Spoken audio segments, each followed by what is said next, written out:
There she is. And there it is. Hello, guys. It's WULFF DEN Podcast. How you doing? Good to see you. Hey. It's us again. That's right. We took a little week off. How was your week? But now we're back. Don't look at that. Oh, hey. Look at this. How was your week off?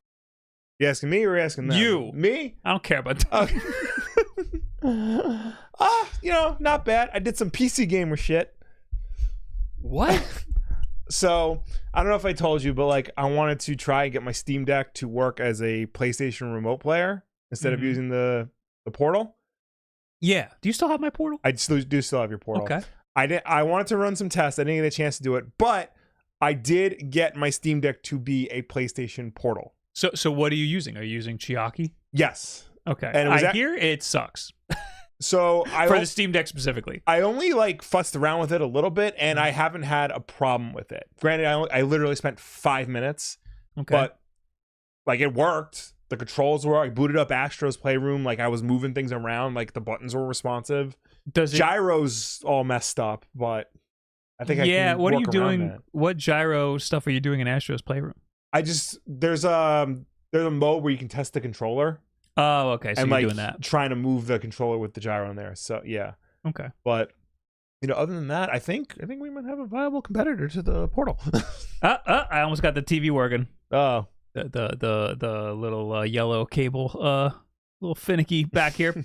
So you don't know yet if it's like same sort of latency and the same sort of all I know is I got it to boot up and that's good enough for me.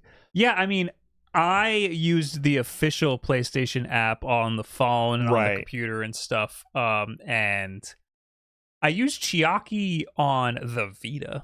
Okay. That didn't work. Yeah. I feel it. I guess I didn't do it on the Steam Deck. But the official app is the same as using the portal. I want to try the portal again because I know somebody who got it and he's like, he loves it. He's having a phenomenal time with it. He says it works like a charm. And I'm just sitting there going, you didn't listen to me the past 3 weeks when I was trying to tell you not to buy it. I got it. Hooray! I had somebody text me like 2 days ago and said, I think I want the PlayStation portable, they said. Yeah. And I said, you mean this? And I said, that's the portal. They're like, yeah, I want that. I was like, are you serious? Yeah. I think it might be doing better than we think. It's selling out like a lot. I don't like that as a metric because I don't think they expected to sell that much. So they didn't make them. They didn't make a lot. Okay. Yeah. Well, I know it's not in a lot of stores right now. And yeah, I've been hearing like some podcasts I listen to like rave about it. So I think was it kind of funny? No, it was they're PlayStation elitists. I know. Okay. I know their biases.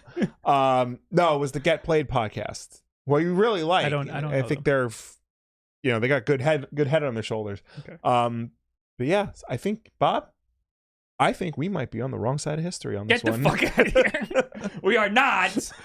But I do think that it hit some weird mainstream. I think people like it more than I was expecting them to. I do believe they're pushing out a lot of firmware updates to try and fix like latency and stuff. So maybe I would like to try it. Yeah, I'd like to keep trying it. If they release firmware updates for that, though, it shouldn't be firmware updates. It should be updates to the entire remote play system. Right. So it should work better. When they make updates, everything should work better across the board. I do gotta just put that on my Steam Deck also. Because other people have that and seem to think that it was easier to do than getting the Epic Store on the Steam Deck. Did you have to go to some website to get your stupid PSN code or something? Yeah. That's annoying. Yeah. So it is a little easier. Sardi says, Bob, give Chiaki 4 Deck another shot. Is that what you use? Yes. It's on the Discover Store now. Yeah, I'll give it a shot. Did I even give it a shot in the first place? I don't know if I did. But anyway, I don't mind remote play. I just think that as a first party solution, it should be better than it should be a lot better than it is. Yeah. So if you have a like I would never say go get a portal. I would say get a Steam Deck or get the Backbone controller. Anyway, I didn't have a vacation. I went to our parents' house in Florida. Yep. So I got to hang out with old people. You got put to work trying to get Netflix working down there. They made. I think it was it the day we got there. Yes.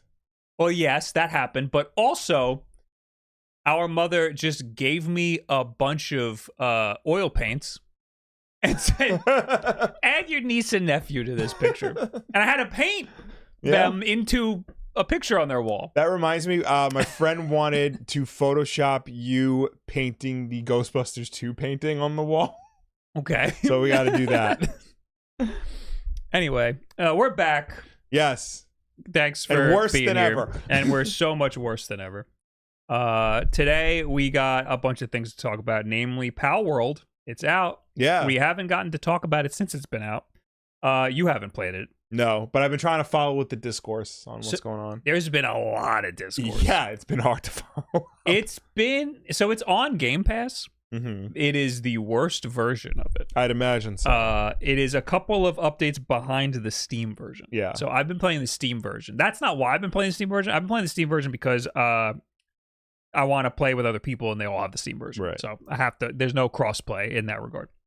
Otherwise, I would have loved to have just played it on Game Pass because I have Game Pass and that would mean it's free. I kind of like it. Okay. I think it's. I was expecting to hate it, but I kind of really like it.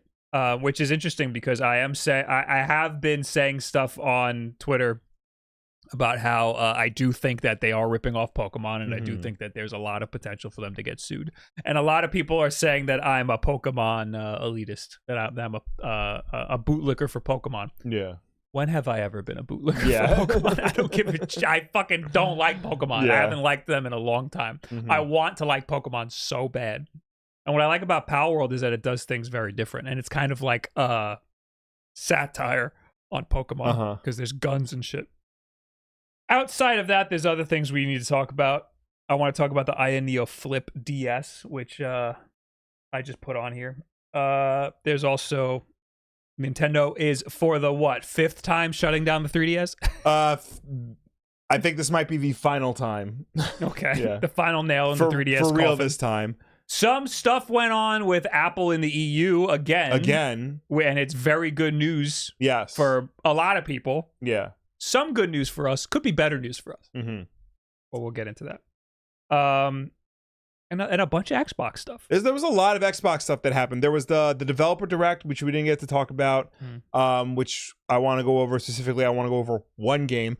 There's a lot of hubbub about. I didn't put it in the keep because I feel like if we report on any time a studio lays off their staff, we're going to be here all day because that's the theme of January. Just lay off everybody. But because of that, at Microsoft, there's a lot of fallout happening, particularly in the physical game space that I want to touch upon. Yeah. There were a lot of layoffs last week. Yeah. And our second favorite topic, aside from the Activision Blizzard Microsoft acquisition, is of course the ongoing saga of Suicide Squad Kill the Justice League. I tried to watch a little bit of gameplay of that because they're sponsoring streamers. Yeah. And I was I clicked on Tarek. He's like a big Valorant streamer. I clicked on him to watch him while I was eating my soup just now, about an hour ago. And I had to just watch ads on Twitch because that's how Twitch works. If you don't, if you're not subscribed to somebody, you have to watch a wall of ads. Yeah. And I finished my soup before the ads finished. Oh. So I didn't get to watch any Suicide Squad. I've been seeing a lot of clips here and there, out of context clips on Twitter, and following the discourse on Twitter. Y'all need to go out and touch grass. You got some bad takes on this game. A game I don't even want to play and don't even really want to defend. I saw a clip on TikTok that was the Green Lantern like holding them all. Yeah. That must be like the beginning of the game or I think something. it is, yeah. And you're like kind of flying through Metropolis or whatever.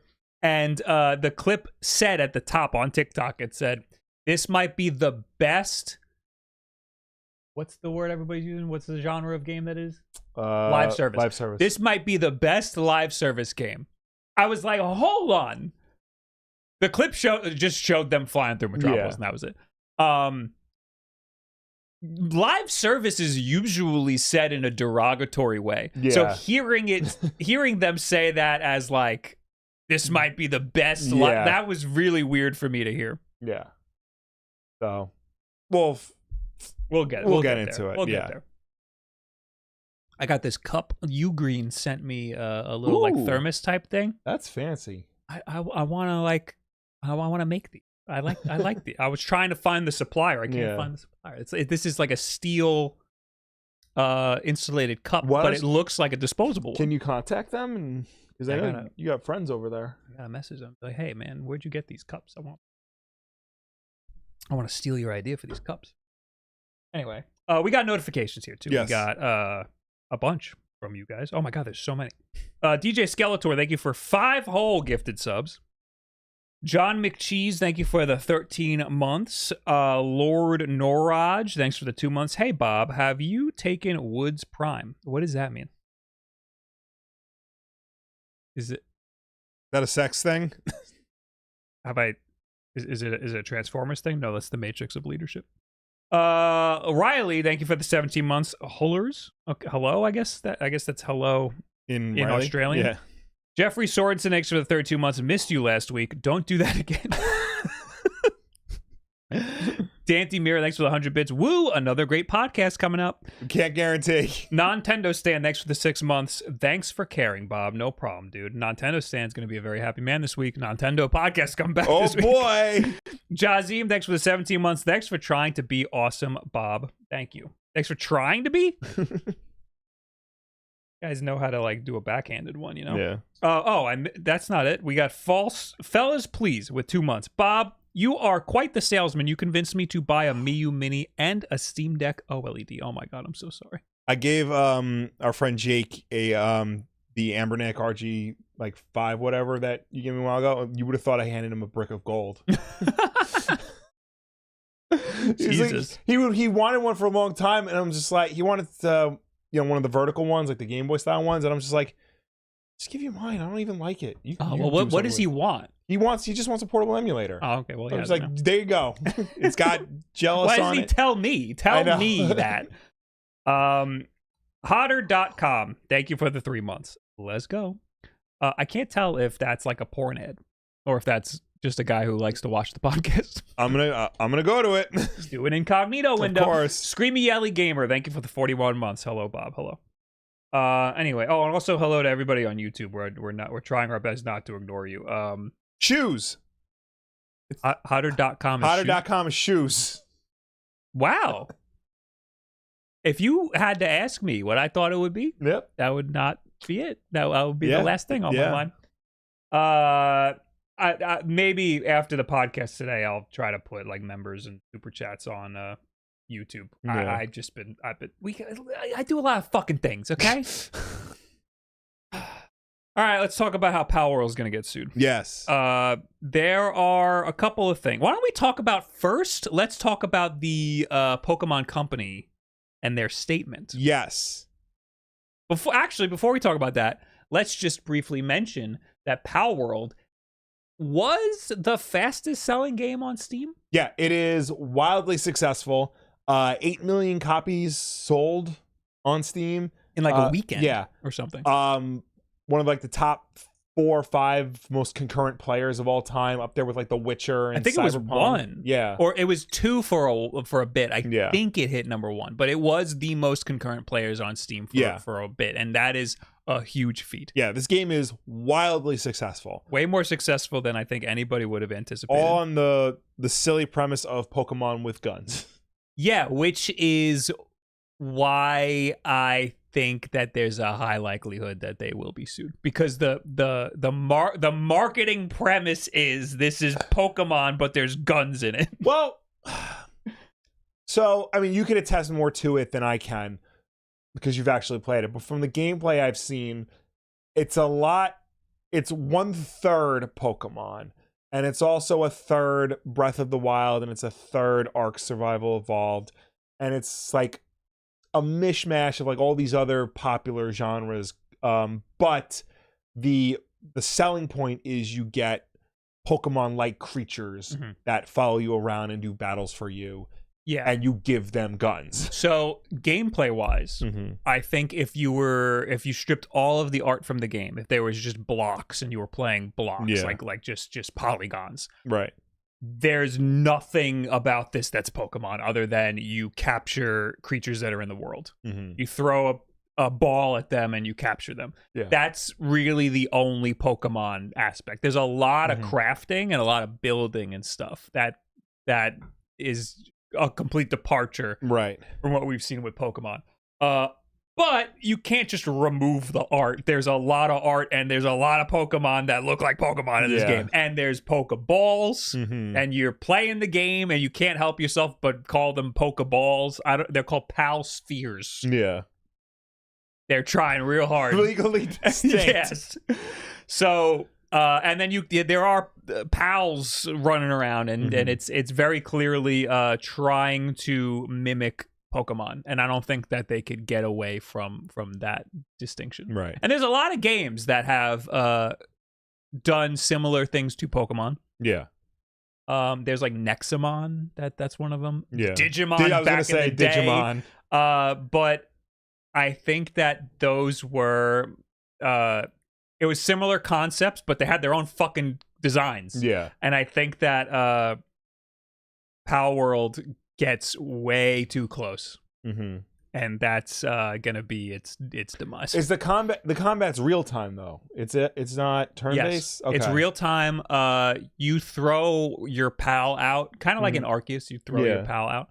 But then you also attack the Pokemon. Okay. And I end up just attacking them myself, really. I walk around with a fucking Glock. Yeah. I just fucking shoot the thing in the head. My thing that I've been doing recently, there's like other people in the world, like other NPCs. It's like some like cults. There's like other like groups of people. I've been capturing them. You can capture people. So and they're a lot harder to capture because they don't want to be captured. So it's cool, but it is very, very close to Pokemon. Right. So what do I want to talk? Oh yeah, Pokemon knows that this is close to Pokemon. Yes. So they actually released a statement. We know that the Pokemon company is very litigious. Yeah. It's very strange for them to make a statement about copyright infringement without announcing a lawsuit. Yeah. I think they had to respond because the reaction to Palworld has been so huge. And people are probably like messaging them, saying like, hey, have you seen this? Yeah, but they're like a big company. There's got to be like guys there that field those questions. Yeah. And, they get the same question over and over again all of the time, So I don't think it's that they, want people to stop asking them. There's something's up. They're serious about looking into it. Yeah. But I think they wouldn't have released a statement had it not been for all the massive hoopla around. You're right. Palworld. You're right. So, their statement is as follows. We have received many inquiries regarding another company's game released in January of 2024. We have not granted any permission for the use of Pokemon intellectual property or assets in that game. We intend to investigate and take appropriate measures to address any acts that infringe on intellectual property rights related to Pokemon. We will continue to cherish and nurture each and every Pokemon and its world and work to bring the world together through Pokemon in the future. That's it? That's the whole statement? That's the statement. Okay. So they're looking into it. Yeah. Which is not good for Palworld. Right. Prior to this statement, Palworld developer Pocket Pair has insisted its game is much closer to the likes of Ark Survival Evolved and Valheim than Pokemon. Additionally, the team revealed it has been receiving death threats ever since the game went live on January 19th. In an interview with Automation, Pocket Pair CEO Takaru Mizobi shared the team cleared legal reviewing and there had been no action taken against the company for infringement. We make our games very seriously and we have absolutely no intention of infringing upon intellectual property of other companies. So that's another thing. This game is very contentious because their previous game used AI assets. Yeah. And there's a lot of people who believe that this game is also using AI assets. Yeah, I am one of those people. I I think that they might have. I think that there's a lot of evidence that they put Pokemon designs through an AI and said make new ones. Mm-hmm. You know, because there are a lot of pieces of other Pokemon that have been mishmashed into new Pokemon. Yeah, there's a lot of them that like look like they are vaguely resembling Pokemon, but there's a lot that's like, okay, that's ripped from this Pokemon. Yeah. And we can go through that piece by piece. Luckily, IGN has an article here that takes the ones that are closest to the Pokemon, and show you how close they are. This is Penguillet. It's penguin one. Looks like was that Piplup? Mm-hmm. To me, these just look kind of similar. Yeah, there's nothing here. I mean, except for the eyes. The shape of the eyes is very close, but otherwise, they just kind of resemble each other. Can I do that? Is that better? That's better. That is fucking Gyarados. There's no question that that's supposed to be goddamn Gyarados. He's also huge in the game. The face there is a little much. This is that's very clearly Snorlax. I was gonna say it. You can like get away with the rest of it. Like it literally just looks like they copied the face. And there's a couple. This one's the most egregious. Yeah. This is Meowth. This is Galarian Meowth, and Grintail is what it's called in Palworld. That is just Meowth's eyes and mouth. Yeah. Pasted onto different Pokemon. So that's weird. That is also, it's a lot in the face. Yeah. This is Slowpoke's face, just put on a different body. King Paka. This is I don't know the name of this. Oh, Empoleon's. The little head thing. Yeah. The little trident on his head is just used on a different character, you know?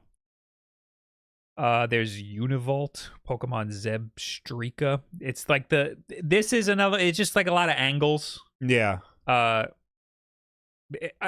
think what's damning is when there's a piece of the Pokemon that is being used on a different Pokemon. Because a lot of these, like, you could just say, like Toko is a green bird. Yeah, he vaguely resembles the other and green bird. Xatu also is a green bird. Yeah, with tribal designs. Yeah. All right, that looks nothing like Pikachu. Yeah. That looks like Sonic. This one's really bad. Anubis looks like fucking Lucario. That's pretty bad. Yeah. The next one too. Well, not that one. I'm on a Grizzbolt and Electabuzz. Yeah, he's got the same little lightning strike, but I mean, he's electric type. That's another thing, is that they have the same types. Yeah, and that's pretty egregious. Yeah. There's a B1. There's this guy Estigon, who looks like Mega Aggron. Yeah, they do look pretty similar. What else do we got? This guy's pretty bad. Osurk looks a lot like Garchomp. This one is pretty close. Jetragon looks like Latios and Latias. Yeah. That's pretty bad. And this one's the worst. Lamball looks like Wooloo. And you see these in the very beginning of the game. They're everywhere. They're all over the game. Next one might be the worst. Fenglope. Fenglope is pretty bad. Yeah, looking like Cobalion.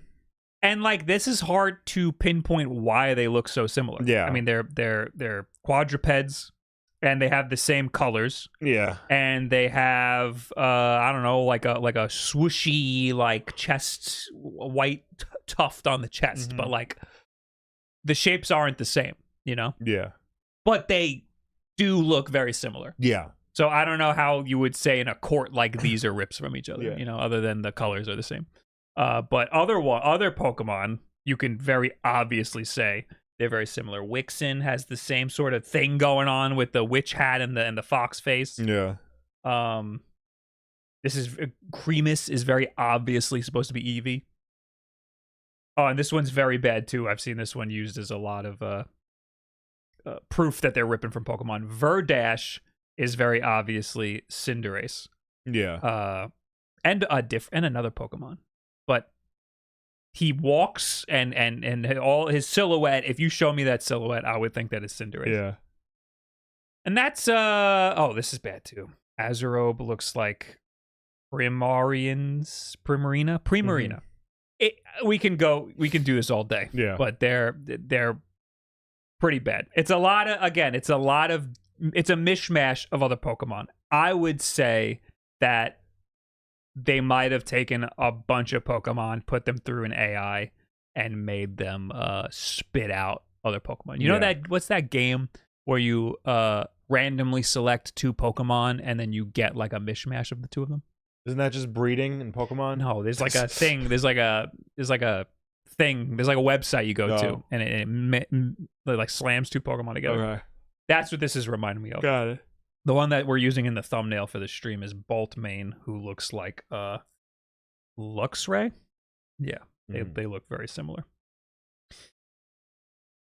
So there's a lot of people saying that these are their own things, or there's other reasons why they've come to the same sort of design conclusions, because I don't think Pokemon, not all of the designs are like unique and interesting. There's like some of them, it's like some of them is a key, some of them is a ice cream cone. There's 2 that are just a ball. Yeah. So like it's possible they came to the same conclusion, but this many times. Yeah. And some of them are just way too close. Yeah. I don't think there's an argument for this being, or these designs, especially the ones we just looked at. I don't think there's an argument that they're unique in any way. Yeah. And the fact that they're trying to market this thing as Pokemon with guns, I think that it's not going to look good for them in court. No. I think, if anything, they are going to be forced to change the designs or pull the game. Pokemon has the power to pull the game completely. Yeah, so yes, I think if Palworld changed the designs now, they would be admitting fault, and that might be very bad for them. Yeah. Also, one thing that's neglected when people are talking about this is we're not talking about American laws, because Pokemon Company is Japanese. Yeah. Company that made Palworld is also Japanese. Pocket Pair. So they will be fighting this in Japanese court. They don't even have to do an international thing. And Japan is much, their copyright laws are way worse than ours. So worse in favor of the copyright holder is what I'm saying. So it might be, like here in America, we have to prove like, hey, that guy's stealing my copyright. Yeah. Their Pocket Pair might have to prove that they are not stealing the copyright. It might be flipped. They might be guilty until proven innocent. And that's going to be extremely hard for them to do. They could strip the designs, but I think that they'll have to wait until they get a cease and desist or something. Yeah. And the Pokemon Company admitted that they're looking into this. They're going to try to find as much evidence as they can that there's designs being stolen. And then they're going to try to capitalize on all of that money that Palworld made. Yeah. Because they made a fuck ton of money. Yep. And they weren't expecting to. So I think that they're taking their time building a case. And the more money that Palworld makes, the more money that they can win in the lawsuit. So it's not gonna look too good. But I have to say, Palworld's great. It's a great game, and I think that I wouldn't be saying that if it was an official Pokemon game. Yeah. Because the game is still buggy. It's early access, and it's very obviously early access, and there's a lot of stuff in it that doesn't work right. But it's a fun take on Pokemon. So I hope that they don't get too screwed, because I like the game, and I wish I'm excited for them to make more of it. I did see somewhere, I wish I remember who like posted it, but apparently Pokemon Company took the response to Scarlet and Violet very seriously. The negative reaction to it. I hope so. Yeah. So, and I think that might be a reason why Palworld has been as successful as it was. Obviously, there are people going for the novelty of it, but I think there are genuinely Pokemon fans who want something new and different and unique from that style of game. And Pokemon Company isn't giving to them. Yeah. So we'll try the knockoff now, for something different. And I think, best case scenario, Palworld is absolved of any wrongdoing, and Pokemon sees what they're doing and says, okay, we'll do it our way. And it'll be better because we have the money to make it polished. Yeah. I love that sentiment because you know, when Scarlet and Violet came out and it was such a broken mess, everybody was saying Pokemon's company's too big to fail. They're going to keep releasing garbage and everybody's going to keep buying it. Yeah. It's great to have a competitor come along and show them that people want this type of game. And you know, other people can find success in it. Like, you're not the only game in town anymore. Yeah. In the past, other people have tried to release Pokemon type games, and they've mostly failed. Yeah. Because they're not Pokemon. Pokemon does a really good job with the designs and stuff. Yeah. This is the first time we're seeing something hit such mainstream notoriety. Yeah. It being so closely resembling a Pokemon style game. Yeah. Pokemon tried to do something different with Arceus, and a lot of people really liked that, and I hope that they saw that was successful and people enjoyed that. Yeah. But I think that Arceus is not nearly different enough. I think that it was still kind of a shitty Pokemon game. Like, it still didn't meet the expectations of a modern 3D game to me. And again, Palworld is still a broken and buggy mess. It's it released in early access. Yeah, it's also $26. So, which is why I didn't play it. I'm not paying $26 for an early access. Well, game. you could play it on Steam. Game Pass. Man, I gotta buy Game Pass. Hey, you don't have that? Yeah, no, I don't even have Game Pass Core anymore. So sorry. Shit's too expensive. It is. Everything's expensive. Yeah. But what I'm worried about is everybody says Pokemon Company's too big to fail. They keep releasing crap. I'd imagine that they saw that Scarlet and Violet, people didn't like it, and they want to change things for the future. But Arceus, people seem to like Arceus, which I think is like a very baby step in the right direction. I think they're gonna sue the shit out of Palworld and make a lot of money off of Palworld and fuck Palworld up, and they're still gonna be the only game in town. Right. I fear that they're not gonna learn enough from this experience. Okay. That that Pokemon Company is not gonna be punished enough for having somebody else come and take their limelight, because Pokemon Company's gonna come and squash it. Right. And I'm worried about that. Yeah. But competition. We want competition. We do want competition. Competition Is very good. Yes. And again, I don't think that the games are gameplay wise, they're not that similar, but they are similar in the fact that you just capture other creatures. Mm-hmm. I would love to see Pokemon play around with that, like an Arceus style thing that just does a little more with like the way that you battle the Pokemon and capture the Pokemon and throw them out and stuff, because it's so seamless in Palworld. You just run up, you hit a button, the Pokemon comes right out. You're fighting the Pokemon with your Pokemon. It's cool. Anyway, why are we calling each other bootlickers, you fucking idiot, in the chat? Yeah. I want nothing more than a great Pokemon game. Yeah. I haven't said a Pokemon game is good since fucking Pokemon Go. Yeah. In 2016, you know? I haven't had this much fun in a Pokemon game since Pokemon Go. So, I want nothing more than for the next Pokemon game to learn a little bit from their past games. Yes. And also what people want in these types of games. I mean, the Pokemon formula is there. Yeah. Like there is a template. There is a blueprint. It's just what they build on top of that blueprint is gonna, make or break a franchise going forward.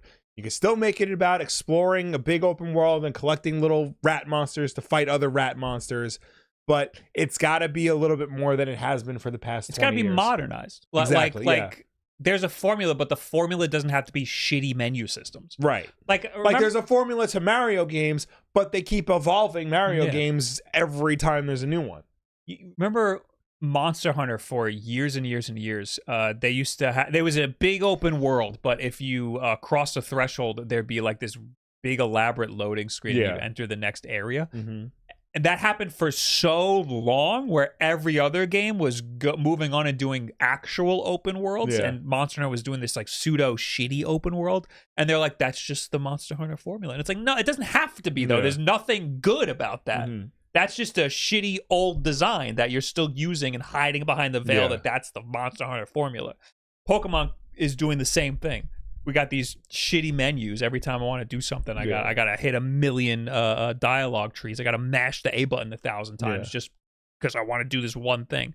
Meanwhile, Palworld, one button, my Pokemon's out. Yeah. And it does the thing, and then I'm fighting along with the Pokemon. Another button, I capture the other Pokemon. Everything's got to be a lot more streamlined.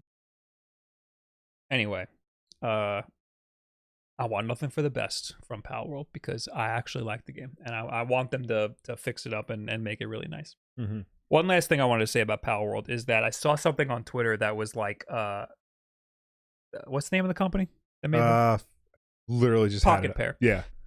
Pocket Pair, they found the weapon animator. They found him in a convenience store. He was working there, and then they just hired him. He was like some like young kid. He was like 17 or 18. And they hired him, and he made all the animations. And people were sharing that as like an underdog story. Like, look at this. Like, so they took a chance on this kid, and he made all the designs for this really multi-million-dollar game. Mm-hmm.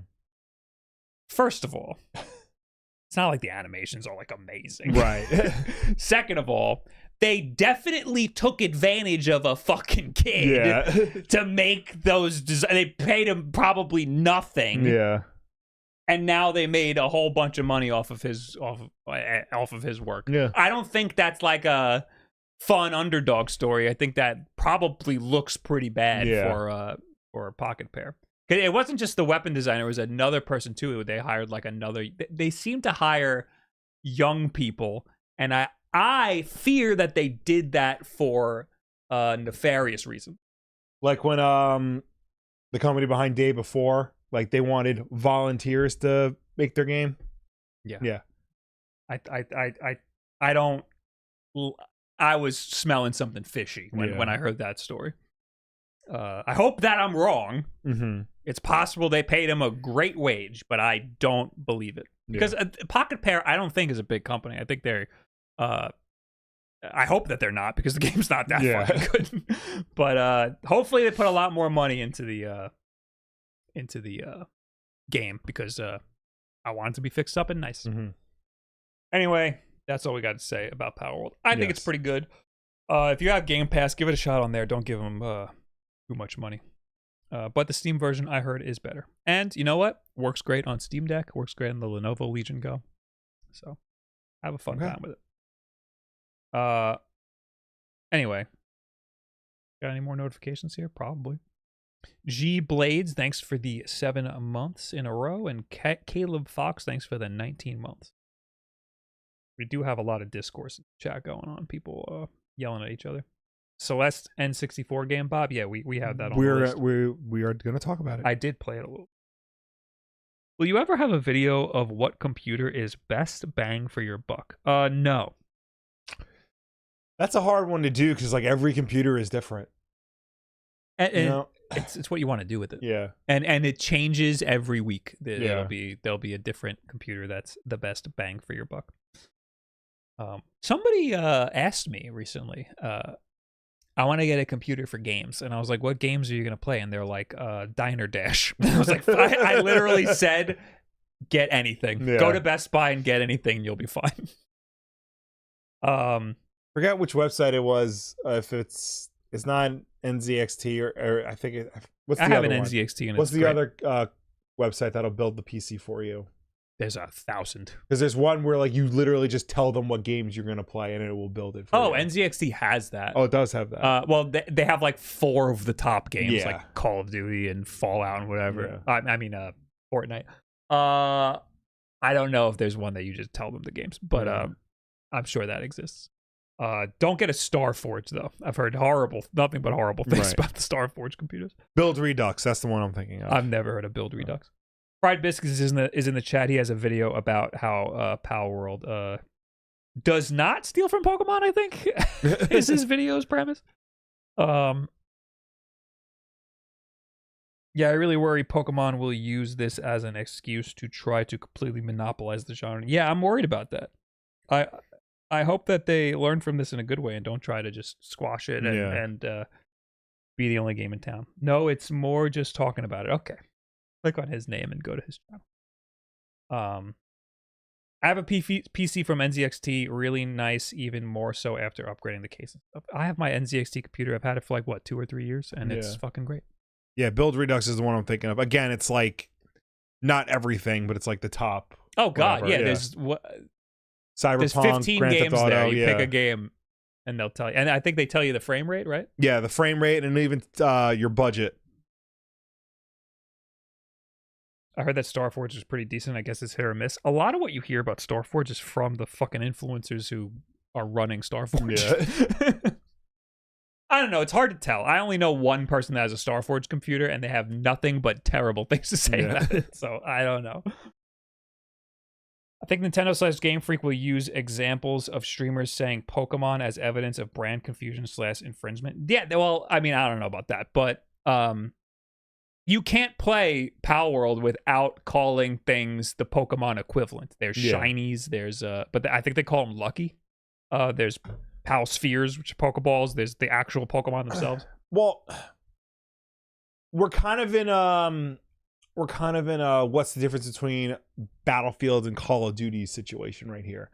Because like from 1,000 feet up, they're the same game, Call of Duty and Battlefield. It's as you start getting closer and closer to the ground where you start to see all the differences. You know, Battlefield's focus is slightly more on realism, whereas Call of Duty is much more fast-paced. Call of Duty does have an extensive single-player campaign, whereas Battlefield is much more focused on the multiplayer with a minor focus on single-player, you know. But imagine if Battlefield had Captain Price and Ghost in it. Yeah. That's where the problem is. Because it's fine if you just have a war game. War exists in the real world, and there's militaries and stuff, and there's the weapons in those games are real-life weapons. Yeah. And it's fine to have a game where you capture creatures and stuff. Yeah. It's not fine to be capturing the exact same creatures. Yeah. You know, that's where things are a little tricky. It's going to be hard to defend themselves in a Japanese court. And I don't know the laws over there, but I think that they're going to be a lot harder to navigate. Anyway, that was just the first topic of the day. Let's go. Let's fire out the rest. All right, what's next? Oh, your buddies at AyaNeo. Oh, yeah, let me talk about this real quick. We'll plow through this. AyaNeo is making the AyaNeo Flip, which is their clamshell, and there's 2 versions of it. The KB, which stands for keyboard, and the DS, which stands for dual screen. Dual screen. And that is not a copyright because it just got 2 screens. Actually, I believe the DS and Nintendo DS stands for developer system. I'm not making that up. I would off myself if that was true. I mean, yes. How is that possible? They have 2 screens on there. Anyway, AyaNeo Flip. I don't want this, but I decided, you know what? I've been doing a lot of these types of devices. I almost never do AyaNeo devices, and you know what? This is the most different AyaNeo device. It's a Windows handheld that has 2 screens. So I decided I would get it. So I pre-ordered it. The Indiegogo went up today. People really liked the last video I did where I talked about how I pre-ordered something and I had all the trials and tribulations of that. So I'm going to do the same thing with this, I guess. I decided to get the cheapest dual screen one because I want the dual screen because that's the only cool thing about this. And there's one that's $40 more that has a better processor. Okay. But I looked it up, and it seems like there is no difference between the processors. They're like, they perform almost the same. Right. So all I'm going to do, at the most, is play Wii U games on here. Yeah. You know? So it doesn't matter to me how powerful it is, really. But you got... the one that I got has a 7840U processor, 16 gigabytes, I think, of RAM, which is a lot. Yeah. And 512 gigabytes of storage, which is not that much, but it's a lot for how small this device is. And the cheaper one also comes, estimated shipping's in March, where the more expensive one, estimated shipping, is in April. So I'll be able to get a video out a little earlier on that. These things are expensive. Yeah. $742 for the one that I got.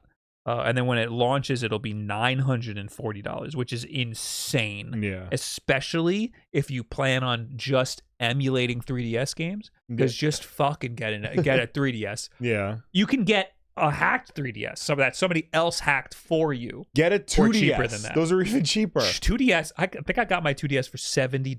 Yeah. $70. Mm-hmm. So this is a terrible value, but it's a whole ass Windows computer. Yeah, so you can do your taxes on it. You can do TurboTax. Yeah. I don't know what type of games it'll be capable of. I'm going to try to play Call of Duty on it, and we'll see how that goes. According to the Nintendo support page from 2016, what does DS stand for? To our developers, it stands for Developer System, since we believe it gives game creators brand new tools which will lead to more innovative games for world's players. It also stands for dual screen. They're not allowed to do that. They swear to God. They're not allowed to do that. That's what you did. The Wayback Machine. I went to Wikipedia and it linked to the Wayback Machine. It linked to the Wayback Machine? It linked to it linked to Nintendo support from 2016 through the Wayback Machine. What year is that?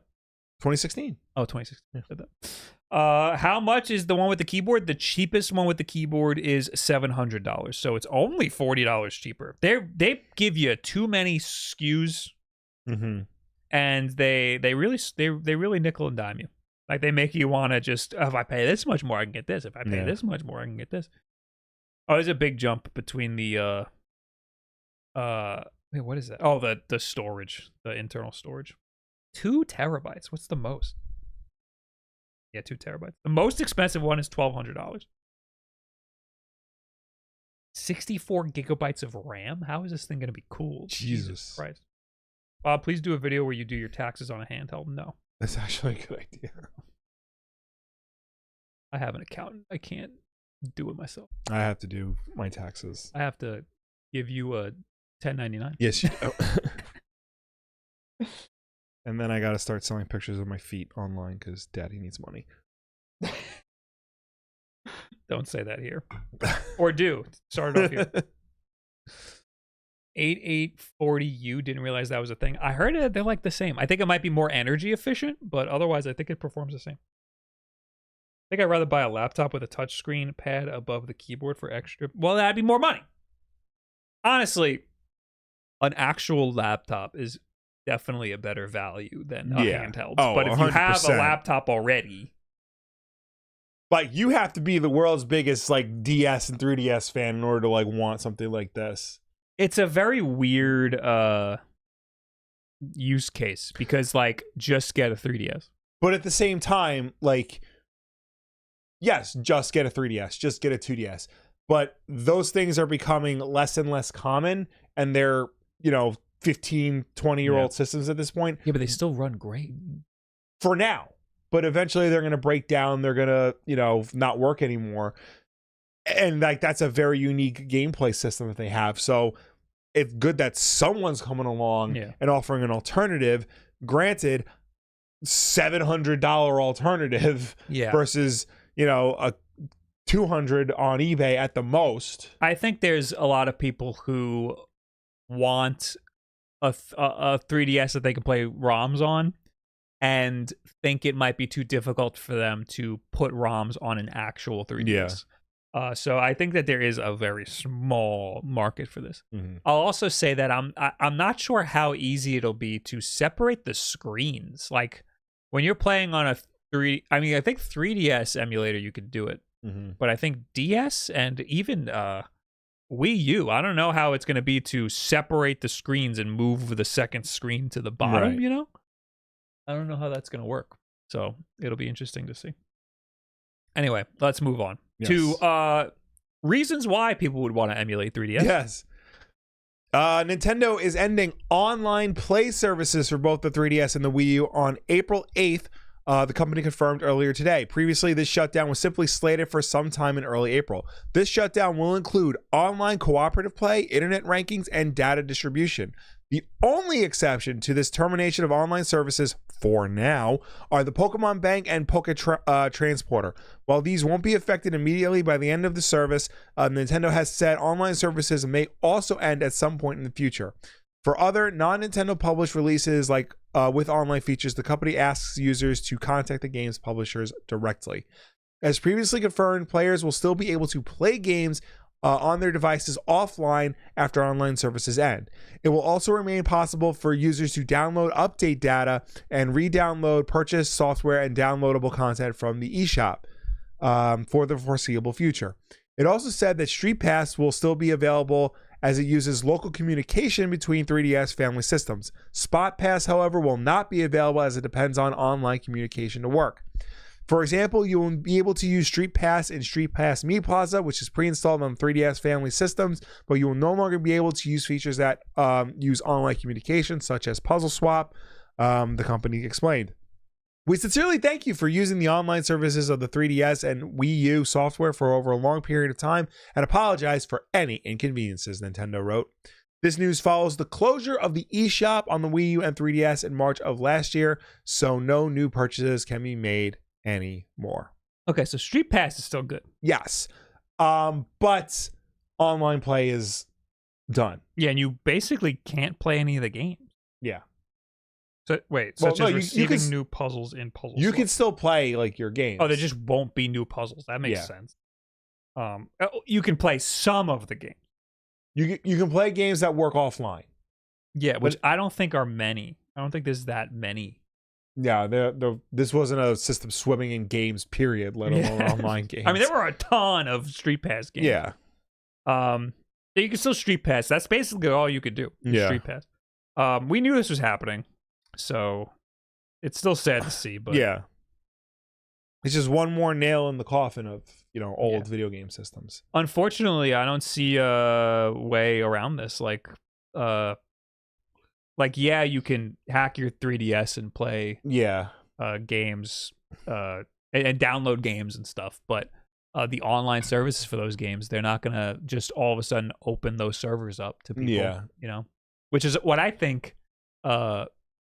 I think that should be a practice going forward for a lot of companies. Whenever a game turns its servers off, they should open public servers. Yeah.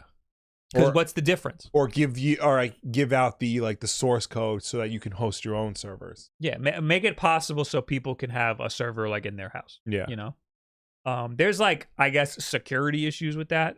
Figure it out. Yeah, fucking figure it out.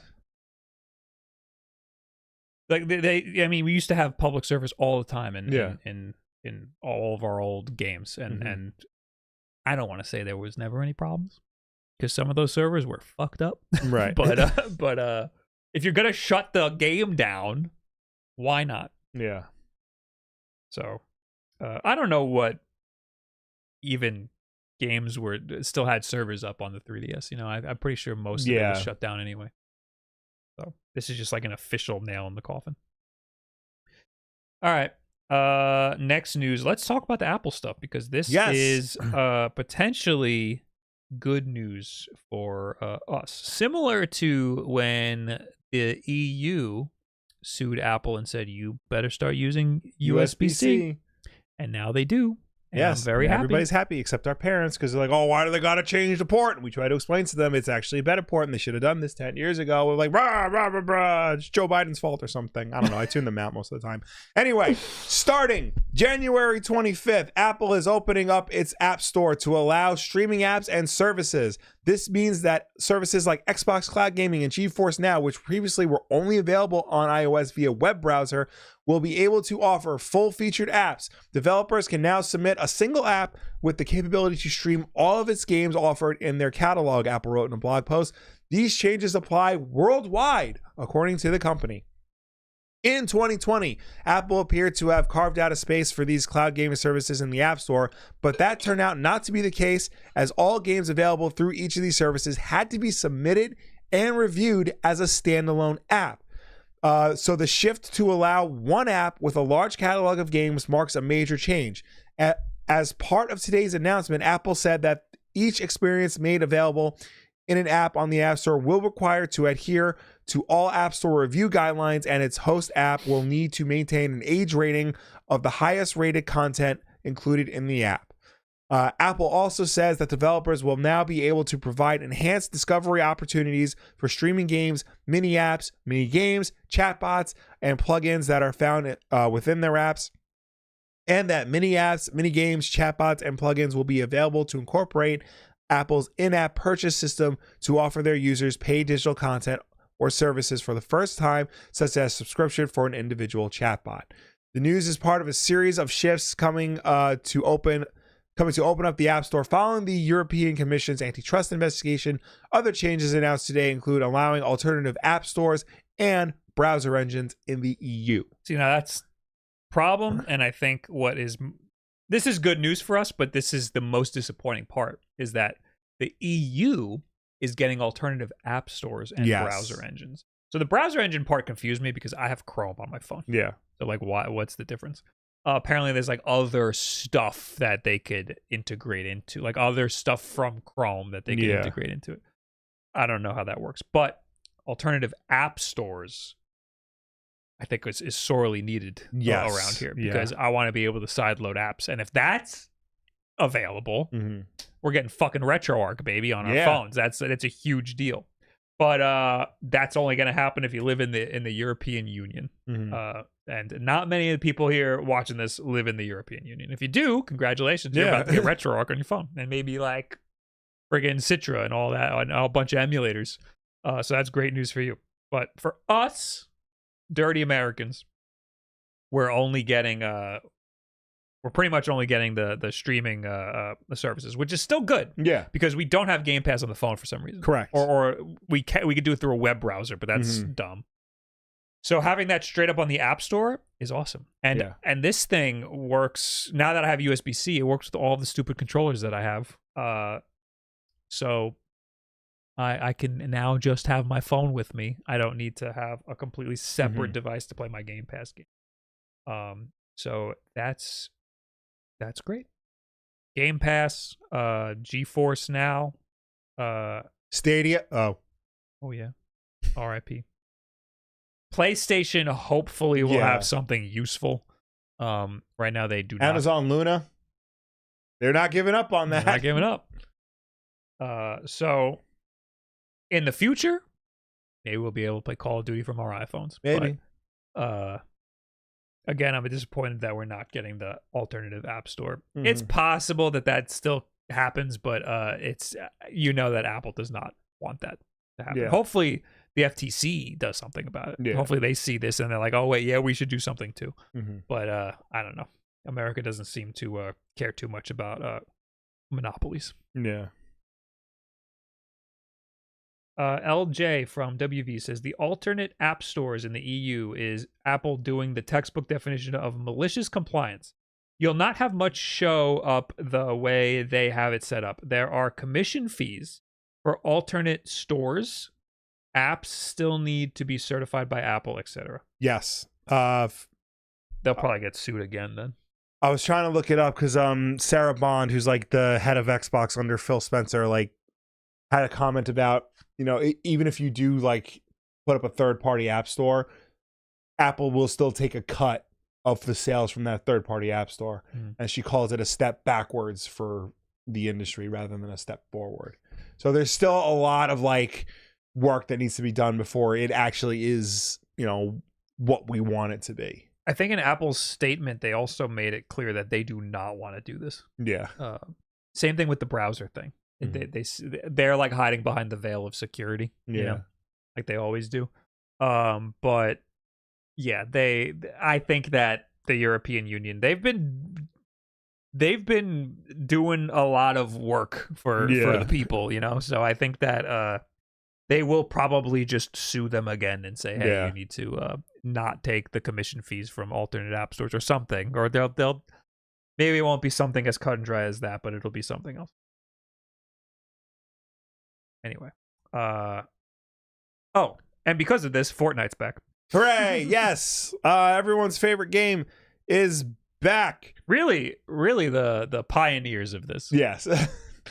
Remember Fortnite on iOS, the official Fortnite account on Twitter posted? How about we bring that back? But don't get too excited if you're a Fortnite player in the US or the UK, for example, because Fortnite for iOS is only headed back to your iPhone if you live in the European European Union. I nailed it. That's a sign. First try. Why is that? Well, Apple's hand is being forced by the new EU law called the Digital Markets Act. In fact, Fortnite explicitly gave a shout out to the DMA in its announcement and thanked it for making Fortnite's return possible. The most relevant part of this mandate is that Apple must enable users in the EU to access alternative marketplaces on their devices and permit developers to distribute their apps through those alternative platforms. With the DMA, Fortnite no longer has to play by Apple's App Store rules. You know, if readers recall, Epic Games and Apple had a very public falling out a while back in August of 2020. Those who play the massively popular shooter can buy in-game items and character skins via Fortnite currency, V-Bucks. That summer, Epic Games launched a new way for Fortnite players to purchase V-Bucks at a discount by bypassing the App Store in-app purchases and buying directly from Epic Games. Apple didn't like it. They took the game down, and then that was Epic's basically Trojan horse to sue them to try and get them to do it. And we talked about it for 2 years straight. Yes. So yeah, according to Apple, iOS changes related to the EU's DMA will roll out in March with iOS 17.4. Remember, at least for now, this only affects the European Union. So sorry, America, England, and players everywhere else around the world. There's still no Fortnite iOS app for you. However, there are other ways to play Fortnite on your device via third-party services such as Game Pass or GeForce Now. Yeah, it's such a big blow to Fortnite to not be on Apple devices. Yeah. And even Google Play. So yeah, I'm surprised that kind of just blew over and everyone was just kind of like, okay, that's just how it is now. Well, I feel like, you can still get Fortnite on Android phones. You just can't get it through the Google Play Store. So that was never really a problem. Sideload it. I think in terms of iOS, I think iOS was the biggest market for Fortnite. But by this point, Fortnite runs on everything. So you're going to find a way to play Fortnite. It's not the end of the world. It's just such a weird thing to me that they took a stand and then they kind of sort of failed. But now all of us, everybody was kind of calling them stupid for even doing that. And now they're being proven right by all the European Union stuff. Anyway, there's more stuff that we got to plow through and talk about. Yes. For example, Celeste 64. No one was expecting Celeste 64. It is free, by the way. It's on itch.io. Yes. It comes up on your Windows computer as a virus, so make sure you turn off Windows Defender or whatever. It runs on my iNoki, which is the lowest powered Windows device that I have. Okay. And it runs great, and it plays very good. Yeah. It plays a little bit like an N64 game for better and also for worse. Yes. The camera is a little weird. It's still free look rotating. Yeah. But it is a little strange. But it's very good. I like it a lot. Nice. So yeah, Extremely OK Games, the team behind Celeste, delighted fans by releasing a game free on Monday night. This new game is called Celeste 64 Fragments of the Mountain, and it's basically a mashup of the original Celeste and Super Mario 64. And it's free. If you're jumping into the game, don't expect to get a full game's worth of content for free. The developers described the game as a small, heartfelt 3D platformer on the game's itch.io page and says it took about a week to make. It's likely the studio is still largely focused on finishing its next title, Earthblade. Regardless of its size, Celeste 64 sure is charming and gives off Super Mario 64 vibes. So it's like a big sandbox. Yeah. You just kind of collect the strawberries, but it's fun, and it does give you a lot of Mario 64 vibes. Yeah. And if you played Celeste, you can imagine what this is like. You got the dash, you got the jumping and whatever, except you can only dash forward, and you can hang on to walls, and in the regular Celeste, you can only hang on to a wall for a little bit and then you'll start to slide down. In this, you can hang on to a wall, I think, indefinitely. So there's a couple of things that are different and unique in that you wouldn't expect. But otherwise, it's just a straight up platform where you collect the strawberries, and it's pretty fucking cool. Yeah. So give it a try. It's free. It's available on Windows and on Linux. I bet you could probably get it to run on Mac if you do Wine or something, because it's a very small game. It'd be great if it could run an N64 emulator, but I think that there's a lot more going on here that isn't actually gonna work on N64 hardware. But it's cool. I'm very excited that this came out, and I like it so far. Nice. And it's free, so what are you gonna complain about? Yeah. I'm excited for Earthblade too. That's their next game, and it looks like Celeste, but with weapons. Okay. With guns? I don't know if it's a gun. No, it's a sword. Okay. You have a sword. It's Celeste with a sword. But it doesn't have the same sort of charming pixel art style. So I'm a little turned off by it. Yeah. But it looks good. I'll try it. Anyway, next news. Let's talk about Spec Ops: The Line. Remember this? You like this game? Oh, this game is great.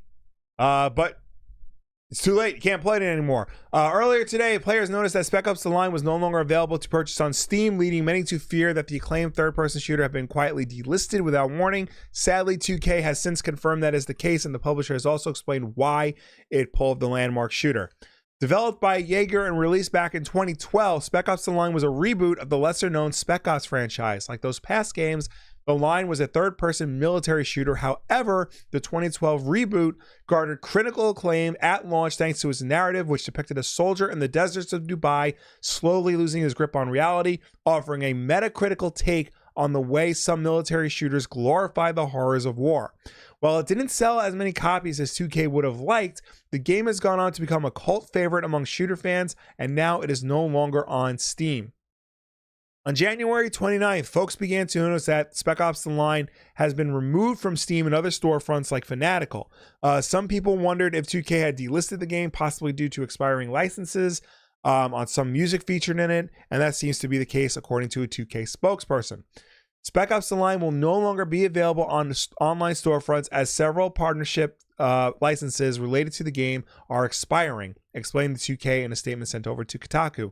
Though specific licenses were named, but among the noteworthy music included in the game are Jimi Hendrix's Star Spangled Banner and Rooster by Alice in Chains. That's usually what happens. Yes. It's usually a licensing. Yeah, and it sucks that the music is the reason why these games get pulled, because to this day, I don't understand how a movie released in like 1977 with licensed music can be released and re-released constantly in perpetuity, but a video game from 10 years ago can't be sold anymore because fucking Alice in Chains said no. I think movies have better relationships with the record companies. You would think that, yeah, okay, but like by the same time, games industry is like how many years old? Games industry makes how many billions of dollars more than music? That shouldn't be the case. Games like Tony Hawk's Pro Skater, Guitar Hero, Rock Band, all these other big franchises that license games. Well, license music for games. If you're gonna have your song in a movie, it's like, oh, I'm gonna be in a movie. That's cool. Yeah. If you're gonna have your song in a game, these people are like, I don't give a fuck about the game. Oh, that's cute. You want to put my song in a game? Not that should be the case. You tell that to Goldfinger, and you ask them how they feel about that. Yeah, that's literally all they had was being in that. And what about Dragon Force? Oh yeah, they wouldn't exist if it wasn't for being in Guitar Hero. But no, that's just the way that these record companies were looking at video games at the time. Well, now I think things are a little different. Yeah. The publisher assured players that owners of the game will still be able to download and replay Spec Ops: The Line uninterrupted, but it will no longer be easy to buy. To buy a digital copy moving forward. I think my stroke is coming back. Currently, the game is still for sale on GOG, but the above statement seems to indicate that will soon change. I do want to note that I did see an update. It is also no longer available for purchase on the Xbox store. So you can't play it on Xbox anymore. We see this happen a lot with these licensing issues. I think that there's just a terrible way that these companies keep up with the licenses that are in the games. Yeah. Like, if I were the company, I would have a Google Calendar notification for 10 years from now. Our license for Jimi Hendrix's Star Spangled Banner is going to run out. Make sure you renew the license, Or take it out of the game. Yeah, update the game to take it out, because which would be hard to do, but still, like, if you need to keep the game up. Yeah, because this is what we're talking about. Like, games get pulled and delisted all the time for random things. Something that could easily be fixed, like a license renewal, is not worth it to 2K, and they're perfectly fine letting this become lost media. I think it'll come back up. I think that they just drag their feet on fixing it. Because this was honestly one of the best games of that generation. In the era of like the rise of Call of Duty Modern Warfare and every game trying to be that, you had this game that was, yes, trying to be that, but also trying to say something about those types of games. And the insanity of like trying to be, a war hero at a time when, war should not have been glorified. Yeah, it was a commentary on war at a time when everybody was making war games and stuff. I saw this tweet though that I thought was interesting, funny in a bad way. It was a quote tweet of Wario64 saying that they delisted the game, and then this guy Matthew Kumar said, holy shit, your stroke passed on to me. As the international community have recently decided that it's fine to use white phosphorus on civilians, this game no longer makes sense, and it has been delisted as a result, I guess. Yeah. That was a big big thing in the game. Yeah. That was a big shit moment in the game. So if you can track down a physical copy of this game, it was released on PS3 and Xbox 360. You can play it on modern Xboxes through backwards compatibility. So I highly recommend you do that. If you have a copy of it on Steam already, download it to make sure you have it on your system and play it, because this game fucking kicks ass. This is also a great excuse to pirate the game. Yes, that too. Stealing is okay. Let's talk very quickly about the Xbox Developer Direct. Just go right to Indiana Jones. Okay. Because we don't care about anything else. Well, I'll real quick. Senua Saga does look cool. I did download the first game on my Steam Deck because it was $3, so I'm going to give that a try really soon. But honestly, we finally got the official reveal of Indiana Jones and the Great Circle. Over 13 minutes of gameplay footage and developer insight. This new journey starring the legendary archaeologist comes from Machine Games, the minds behind Wolfenstein: The New Order and The New Colossus, in collaboration with Lucasfilm Games, and executive produced by Bethesda Game Studios' Todd Howard. Yeah. So what do you? I want your thoughts. You're the Indiana Jones guy. I am in on this. You know how I say don't pre-order games? Yes. I'm pre-ordering this game. This game looks so good. It's going to be on Game Pass. Oh, you don't have Game Pass. No, so I'm going to buy my game. This game looks awesome. I think it took everyone by surprise that it's going to be a first-person game. But yes. Like, people are mad about that. People are upset. Those people are dumb. Yeah, okay? That's a little dumb. Here's the thing. If this game was third-person, all anybody would say was, this looks like Uncharted or this looks like Tomb Raider, when it needs to not be that. Because Indiana Jones, not only did he inspire Uncharted and Tomb Raider, he is fundamentally different from what those games are. Those games are platformers. And if you watch the movie, any of the movies, Indiana Jones doesn't really do a lot of platforming. He does some whip. He does some whip jumps. He does some hops between tanks.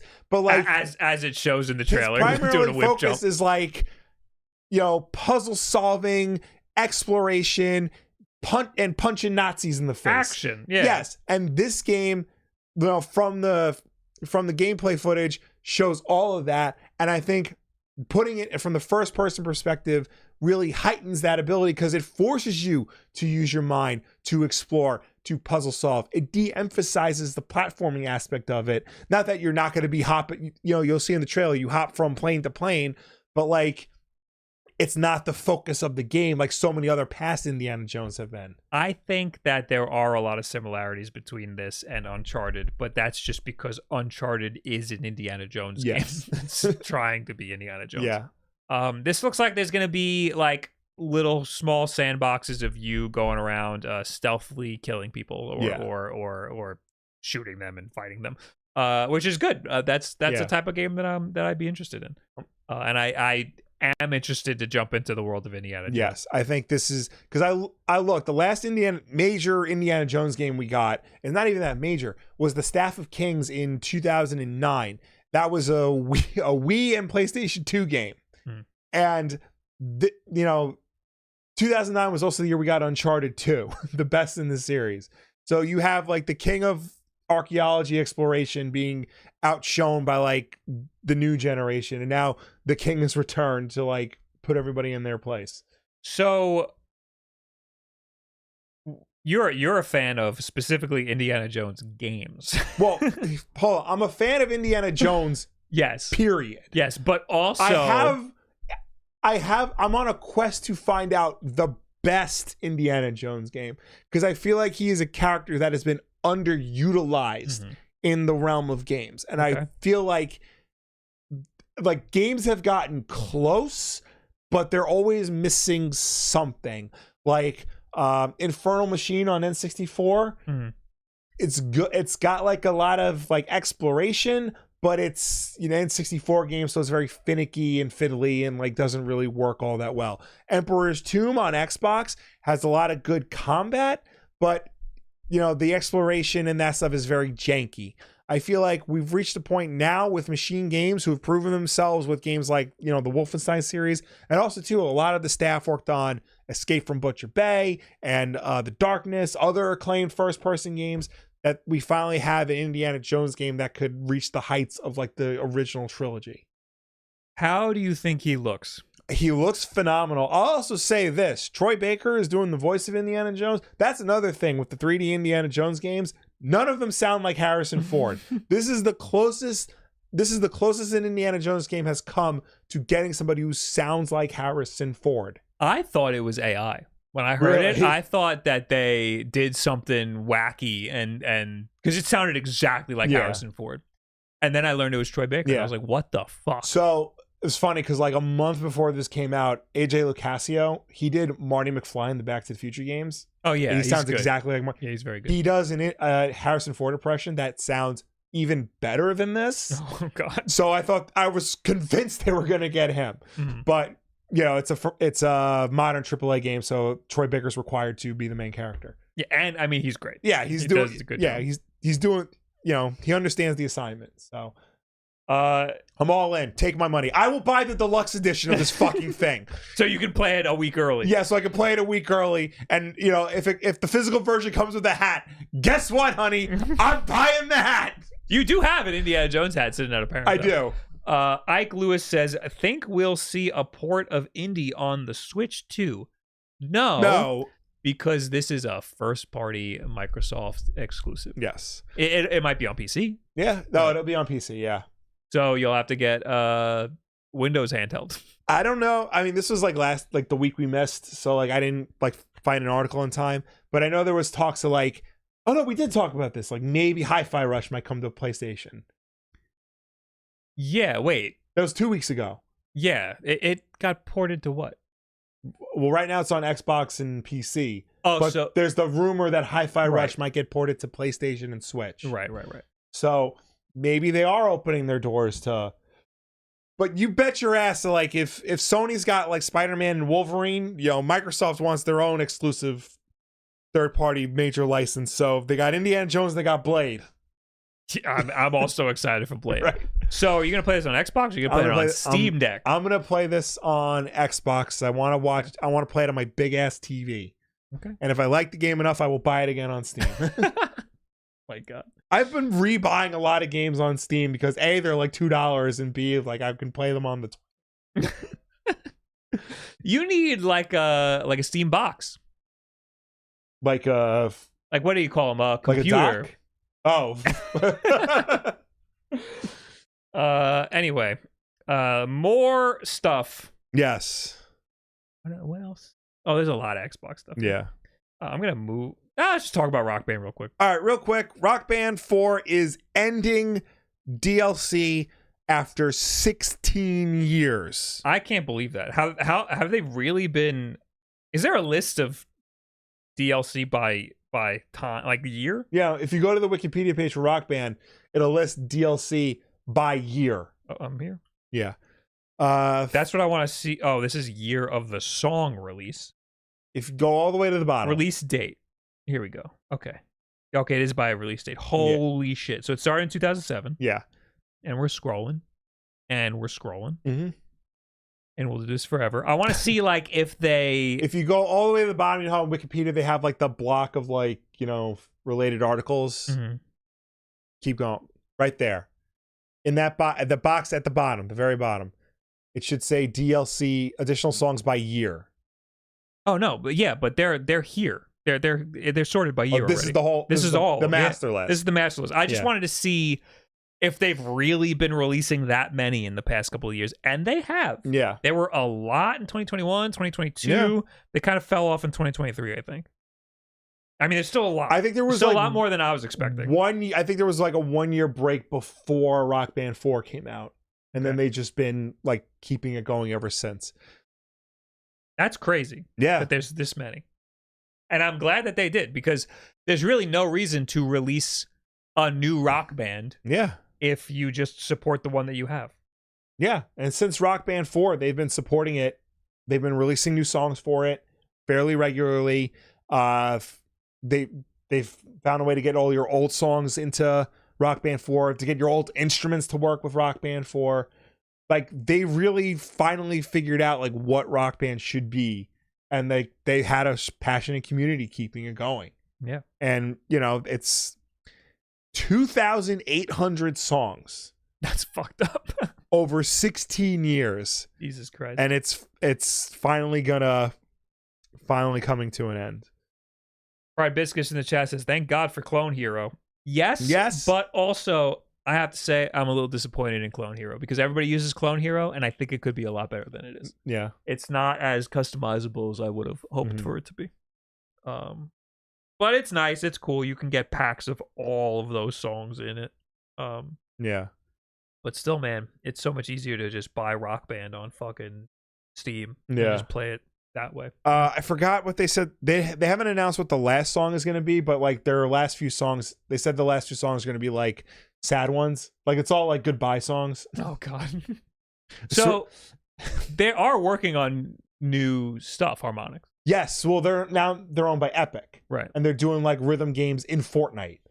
How Psyonix, the makers of Rocket League, are now doing racing games in Fortnite. Yeah, I did hear about it.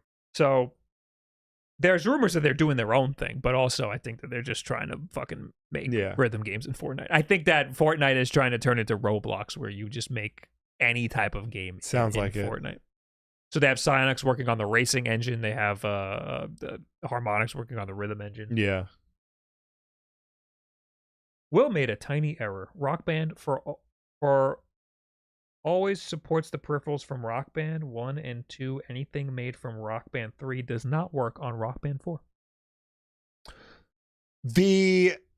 Incorrect. The specific Rock Band like pro instruments that are basically like real guitars that like try to actually teach you to play guitar, those don't work in Rock Band 4. The regular ass Rock Band instruments, aside from the keyboard, will work in Rock Band 4. Also, you got to remember, Rock Band 1 through 3 was on one generation of systems. Rock Band 4 was on the next generation of systems. And there was no guarantee that the instruments were going to work cross-platform. And they worked with Microsoft and Sony to make that work. I'm using the Rock Band. It's the Fender guitar that we had that I pulled out of the crawl space. The Strat or the bass? I think it's the bass. Right. What was that from? 2? I feel like that was from 2. Yeah. That was from 2, yeah. Still works? Yeah. All right. Next news. Walmart is removing Starfield. Is this like when they got rid of Metallica's album? Did they get rid of Metallica's album? The famous part where there's a fuck word in some album, so they removed it from Walmart, and then they started putting adult parental advisories on albums. I mean, that's a whole other thing. I know Nirvana on In Utero, they had the song Rape Me, but in order to get it sold in Walmart, they changed it on the album to Waif Me. Waif Me? Yeah. Okay. Because Kurt Cobain's like, I buy albums at Walmart. I gotta sell my album. He's like, kids buy albums at Walmart. It's just the name of the song, yeah. Okay. Fine. Walmart's got a lot of like weird picadillos when it comes to like selling music. Yeah, but guns, go right ahead. Yeah. It looks like as though Walmart may be throwing out physical copies of Xbox Series X console exclusive Starfield starting as early as next week. With the rise of digital media, physical media sales have been steadily shrinking. Major retailers have started pulling out of the physical media space, with Best Buy recently ending its sales of DVD and Blu-ray discs. I forgot to run to Best Buy to see if I can get anything for cheap. So they're probably all done by now. I feel like no shot. I feel like they would rather destroy the physical media in the back than sell it to you for cheap. Probably. There have been rumblings that Walmart is preparing to make its way out of the physical business as well. A report from last year suggests that Walmart was going to stop selling physical Xbox games, and now there is more evidence to back up those claims. Some Walmart employees have shared memos on social media revealing the order to dispose of the Xbox exclusive Starfield. According to the memo, Walmart is going to mark down physical copies of Starfield from $69.99 to 3 cents starting on Monday, January 22nd. Why do they got to be weird about it? I don't know. A point of sale block is planned to go into effect that same day, meaning customers will not be able to actually purchase the game. However, it's possible some could get lucky and manage to snag Starfield for next to nothing regardless of the point of sale block. In any case, the plan is to gather copies of Starfield and dispose of them by Monday, February 5th. While it's possible this memo has been faked, reliable insider Wario64 said that they saw the same memo from another source. It's crazy. Inflation has gotten so bad that pennying something out has gone from 1 cent to 3 cents. Yeah, because at GameStop we used to, when something wasn't on sale anymore, it would be 1 penny, and that means go throw this out. Yeah, you know. And that would happen with strategy guides and all this shit that I would, when I first started working at GameStop, I would take home everything. Yeah. And then I was like, I got all this crap now. I don't want any of this stuff anymore. As far as Starfield goes, this development doesn't have any bearing on the game's future. The vast majority of Starfield players purchased the game digitally, either through Steam or Xbox, or played it through Game Pass. Regardless of Walmart's allegedly getting rid of the game's physical copies, Bethesda still has big plans to support the game throughout 2024. A new Starfield update is currently being beta, blah, blah, blah, blah, blah. I'm interested to know how many physical copies they actually even sold. I know. They don't really talk about that stuff, but I'd imagine that most of the sales for Starfield specifically were digital because of Xbox and Game Pass and everything, because they were really pushing digital stuff. It's no secret that Xbox is moving towards an all-digital future. Right. And if we're going to go into the next article now, that future might come sooner rather than later. Oh, yeah. Yeah. So I'm jumping around. Yeah. Well, no, you're leading right into the next one. Okay. On Thursday, the company said it plans to lay off more than 1,900 staff across Xbox, Bethesda, and Activision Blizzard. The cuts are believed to be wide-ranging, impacting various areas of Microsoft's gaming business, from customer support to development. Microsoft has also shut down departments dedicated to bringing Xbox games to physical retail, which, if you've seen the digital-only Xbox console leaks, well, you get an idea of where Microsoft is going, according to Windows Central editor Jez Corden. Note, reducing retail teams does not confirm Microsoft is quitting physical retail for Xbox games yet, but they can outsource and might be consolidating here, he added. Legal documents leaked in September potentially laid bare key elements of Microsoft's gaming strategy for years to come, including plans to launch an adorably all-digital Xbox Series X console codenamed Brooklyn. While plans may have changed, according to the documents, the console was targeted for November of this year with a price of $500 US. There are certain AAA games with 80% plus digital shares on Xbox these days, so it's not too surprising. Daniel Ahmed, director of research and insights at Nico Partners, said in response to Corden's claims, indicative of how next gen will be for sure, the analyst added. While most AAA games currently receive dual physical and digital releases, some are only available to download digitally. High-profile examples include last October's Alan Wake 2 and Xbox's Hellblade 2, which will release in May. I forgot that Hellblade's going to be digital. Wasn't the last one all digital? Yeah, the last one was all digital, and everyone's like acting all surprised that this one's going to be all digital. Yeah, that's a good point. Also, they're like smaller games, aren't they? I mean, they're like big budget games, but they sell them for cheaper. Well, the thesis behind the first Hellblade, this is when Ninja Theory was independent. Yeah. They wanted to do a high quality independent game that like was had the allure of a AAA game. They called it a AA game, and it was successful and it sold well. And now they're finally making the follow-up to it, and it's following the same pattern. Mm-hmm. So I'm curious why they are codenaming this new console Brooklyn. They name it after places. What was the last one? Scorpio. Wasn't that project? That was the Xbox One X. Yeah. So it was the Xbox One then? Wasn't it? One of them was Durango. Or was that the 360 era? I don't remember that name. I remember Scorpio and God, I don't know. Fucking Dumbo. Fucking Bronx, baby. Bronx. So, do you think this is? I don't think that this new console's coming out this year. I would not be surprised if it does. Mm-hmm. I don't know. I mean, Scarlet. Yeah. Sleeping Toads. I could see it coming. I would not be surprised if it comes out this year. Okay. I think, 2024, we're finally getting games for this thing. It would be, it wouldn't be a bad idea to do like a slight refresh on the Xbox brand. Because Sony just put out a redo of their system. Yeah, I need to see what the actual difference is going to be, how it's going to play differently from the current Xbox. Yeah. Hopefully not much different. Like, I mean, I would love to be able to say like this thing's more powerful than the last one, but I don't want developers to have to. I don't want games to be more segmented than they already are. Right. But I think developing games has become more easy now than it's ever been. Yeah. Because the engines are just a lot more flexible now.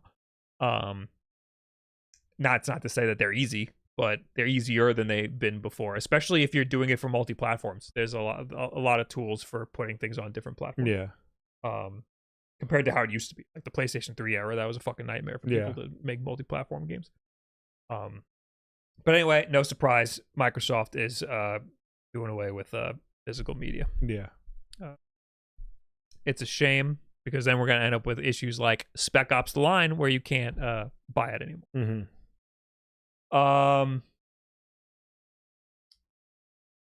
Ryan Dismukes in the YouTube chat says, thanks for the Spec Ops delisting news. Had no idea. Just grabbed it on GOG for $6. There you go. Oh, baby. Also, I'll say thank you to Random Heart for the 21 months, who says, I tried to buy the last 2 copies of Starfield at my local Walmart. I got to the register and the guy said they wouldn't ring up, so he got his manager, and his manager told me that they had to destroy them rather than sell them to me. What an asshole. So if I worked there, I would have said, here's one of the copies. Yeah. Pretend like this didn't happen. What would have happened if they were going to destroy them anyway? What would have happened had you taken the copies and just ran out the door? He would have been arrested, or they would have made a big stink with the guy at the guy in the yellow shirt at the front would have made a big stink about the it. old man checking receipts. Yeah, but that manager should have said, we'll just call it destroyed. Here you go. Like what's gonna happen? I mean, he can get in a lot of trouble, but like, so what? Who cares? It's a Walmart. Who gives a shit? Yeah. If that happened at my GameStop, we would have let you walk out with it. Isn't there a value before it's a felony? 6 cents. Well, yeah, a felony, but it's still stealing, Anyway, where are we? What's next? Next is more Xbox news, but this time it's good news, I think, maybe. Indie Select. ID at Xbox has launched a curated program to highlight the top indie games on its platform. The Indie Selects program will consist of games selected by ID at Xbox team, showcasing in a permanent section on the Xbox Store. Games will be spotlighted every Wednesday on dedicated channels, including one for recently released games, another for games revolving around a weekly theme, which players can suggest on social media. There will also be a channel dedicated to indie games from across the world, as well as titles available for pre-ordering games for players to wishlist. During the last week of the month, there will be a showcase where 6 titles are deemed Indie Selects as voted on by the ID at Xbox team. These titles will be featured in a special collection for the week, as will be will have an article published on the Xbox Wire, and developers will receive digital award. With dedicated, permanent, and curated collection in the Xbox Store, we'll be able to bring more attention to games that we feel are particularly special. Everything from current favorites to older gems from new creators around the world. This has been getting a lot of comparisons to Summer of Arcade. Remember that? No, I don't remember that. During the Xbox 360 era, every summer they would do the Summer of Arcade, where every month they would debut 2 brand new indie games. This is where we got Bastion and Super Meat Boy and Braid and Fez. It was like when brand new indie games would get a big showcase and a big push, and it was good PR for Microsoft. It was good PR for the games itself. That went away in the Xbox One era, partially because they didn't want to make the distinction between an Xbox Live Arcade game and a full retail game, because they were all available digitally at that point. So they were trying to make it like there's no real difference. Games are games are games. But the problem with that was all the indie games that needed promotion got lost in the shuffle. So now they're finally doing something to like bring indie games to the spotlight again. Yeah, I remember Xbox Live Arcade was such a great place for indie stuff. Yeah. So I'd like for Microsoft to do something to highlight indie games again. Right now, it's Steam that has all the good indie stuff. And you know what? Nintendo's been doing a pretty good job highlighting indie games. Yeah. So I think it'd be nice if Microsoft did the same thing. Right now, the ones that they're showing, they have like different categories here. One of them is Stray, which I think was an okay game. And one of them is Raji, which I'm mad at them because they sponsored a video of mine and then pulled out at the last second and didn't pay me after I made the ad. Oh. So fuck them. Whack. Don't like that game for those reasons. Anyway. Wait, you have to show receipts at Walmart? Who do they think they are? Costco? You have to show a receipt at Walmart? Yeah. People just walk out. I think Walmart. if you have like a big cart, they do ask to see a receipt. Okay. But yeah, I've like bought a thing and just left. I've never shown a receipt at Walmart, I don't think. Anyway, let's plow through the rest of these. Rocksteady pulls Suicide Squad. Now we're into. We should have put this higher up. We should have put this. This was fucked. I can't believe that they did this. They pulled Suicide. The game was out. Well, early access. The game was early access for 1 hour, and then they were like, "No, it's too broken." Yeah. Developer Rocksteady was forced to pull Suicide Squad servers offline less than an hour into its early access release after players experienced a bug which automatically completed the game after they logged in for the first time. The online co-op title officially releases on February 2nd. However, those who purchased the more expensive deluxe edition can play 72 hours early. The first territory to go live was New Zealand, with many international players using the popular region trick on Xbox consoles in order to play Suicide Squad early. However, less than an hour after the game went live, Rocksteady took the servers offline and told players the downtime would last several hours while it investigated an auto game completing bug. We are aware that a number of players are currently experiencing an issue whereby upon logging into the game for the first time, they have full story completion, the studio said. To resolve this issue, we will be performing maintenance on the game servers. During this time, the game will be unavailable. We expect this to take several hours and will update once we have more information. We apologize for the inconvenience. Following several delays, Suicide Squad Kill the Justice League is intended for release on February 2nd, 2024. Rocksteady did eventually say it discovered the cause of the issue and is testing a fix to resolve it. I believe they eventually did. Yeah, it's got to be back by now. I believe it has officially been resolved. So, I mean, you could play this. What's the big deal anyway? If the game says that you completed it, but you didn't? Is that the issue, or is it that you physically cannot play anymore? I don't know how, because usually, like when you play a game and you get 100% completion, you can still play the game. Yeah, like what's the big? If it just says you 100% and it just remove that from people, you know. But this should be a lesson in early access.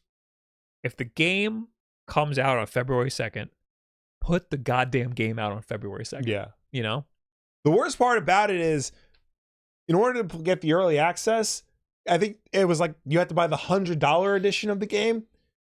And for $100 to play it early, and then Rocksteady all of a sudden tells you, you can't play it early. Yeah, I would be pissed if that happened with Starfield. Like, I wanted to play the game early, so I pay $100 or whatever, and then I play it for 5 minutes, and then they take the game away from me. That I would be so pissed. I don't know, man. It's bad enough. Like, nothing about this game has been good. Mm-hmm. You know, the fact that it's a live service game, the fact that it's got delayed out the wazoo, the fact that you know, you can't play it early access even though you paid $100 for it. The fact that they didn't give review codes out to anybody. You know, the fact that they had a bad preview event, so they tried to get all the streamers to say, like, hey, we'll break NDA, talk about how good it is. You know? Yeah, it's not looking good for this game. Yeah. I'm rooting for it. Like, I want it to be good. I'm not trying to, you know, hope that it's bad or anything. I mean, I do like what they're doing with the battle pass. Like, usually the battle pass lasts like however long it does, and then like you can't play that shit anymore. Mm-hmm. And Rocksteady's like, no, you can play it as long as the game works. So I did hear that the game's also like 10 hours. Okay, which honestly, that's not bad. That's fine for me. I think like Gotham Knights is supposed to be like 10. Gotham Knights is supposed to be like 16. Honestly, I would be more inclined to play it if it was for 8 hours. So, I mean, I'll keep an eye on it. I don't know. Definitely not going to play it anytime soon. That's definitely going to be a wait till it's on steep discount and the offline mode comes in. All right. Blizzard gets new president under Microsoft. All right. I basically wanted to read this because I wanted to make fun of Bobby Kotick one more time. Video game developer... you put me behind a paywall. Yeah, Bloomberg. I can't read it. But all right. They got rid of Bobby Kotick, and we got a new guy. Mike Ybarra. No, Mike Ybarra left. Oh. And he is being replaced by Joanna Faries, former Call of Duty and NFL executive. NFL? Yeah. Okay. She's taking over the Blizzard Entertainment side of Activision Blizzard under Microsoft. Oh. Okay. There was concern because she comes from the Call of Duty side of things. And over the past few years, notable idiot Bobby Kotick has been trying to force Blizzard to make games at the same clip as the Call of Duty team does. Blizzard famously takes their time to make games. They don't put out a game till it's done. It took them like 10 years to make a sequel to StarCraft. And Bobby Kotick's like, you should put a StarCraft game out every year. That's what Call of Duty does.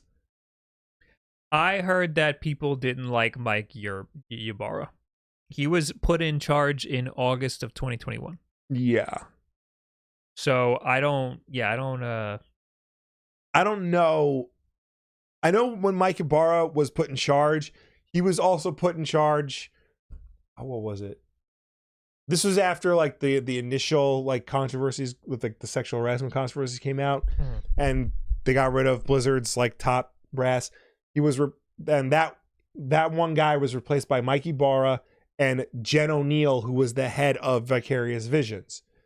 Jen O'Neill quit like less than a month into her tenure because she found out she had the same job as Mike Ybarra, but was not being paid anywhere near as much as Mike Ybarra was being paid for. I remember that. So she got out of there. I think there were some questionable decisions by Mike Ybarra. Yeah. I think people might attribute him to some of the bad release schedules or Mike Ybarra was also on the Xbox One team back when it was like the initial reveal of Xbox One, when it wasn't going to be a game console, it was going to be an entertainment center. Okay. And he was showing off all the Kinect features during their initial release. So he's like closely associated with that era of Xbox. When they really shot themselves in the foot with the announcement of the Xbox One, and then Sony fucking schooled them. Yeah. What did they make recently? A sequel to Overwatch for no reason? I feel like I think people attributed him to the Overwatch 2 stuff. Like he's the reason why Overwatch 2 happened. But I don't know. I mean, it was done under his leadership, so. Yeah. All right, last news. Day before dev blames bloggers for game failure. Let me see if I can just like skip right to the quote because it's a very long response. Here we go. Yeah, so the developer of the day before, the infamous Steam game that was like released and then delisted and then shut down and whatnot. It was a disaster. The team behind it released a statement regarding the game. In the second half of the statement, it calls out certain bloggers for seemingly making huge money by creating false content for views that has, according to the statement, incentivize other content creators to jump on the bandwagon and further contribute to that apparent hate campaign against it. Then we get what is truly an unhinged part of the statement, which the writer is going to relay in full for us below. And it says, remember the experiment where you're asked to count pink objects in a room and then recall the blue ones? You won't remember any. It's all about focus. The negative bias instilled in certain bloggers making money on hate affected perception of the game. So it's our fault this game did so badly. The game is clearly garbage. Yes. But I do think there is this sort of hive mind that happens where once a game is released or releasing, the first couple of the first couple of impressions will shape the rest of the impression. Mm-hmm. I believe that. But if a game is just so horribly bad, there's no shaping impressions. You know, like Starfield is an example where people were mad about it and it wasn't that great of a game when it came out. Mm-hmm. And I think that if the first couple of impressions just said, this game's amazing, we might be in a completely different narrative right now. I think we're experiencing that with Suicide Squad right now, honestly, because like the impressions of it are like very negative. Yeah.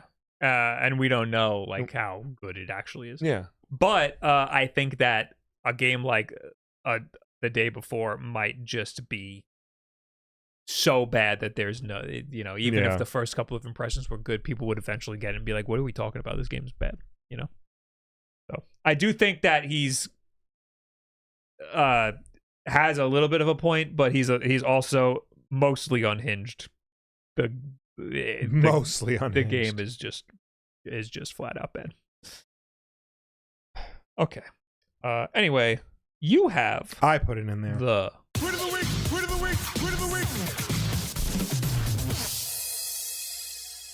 This is from Michael Irving, who says, it's an Elon Musk tweet that says, the first human received an implant from Neuralink yesterday and is recovering well. Initial results show promising neuron spike detection.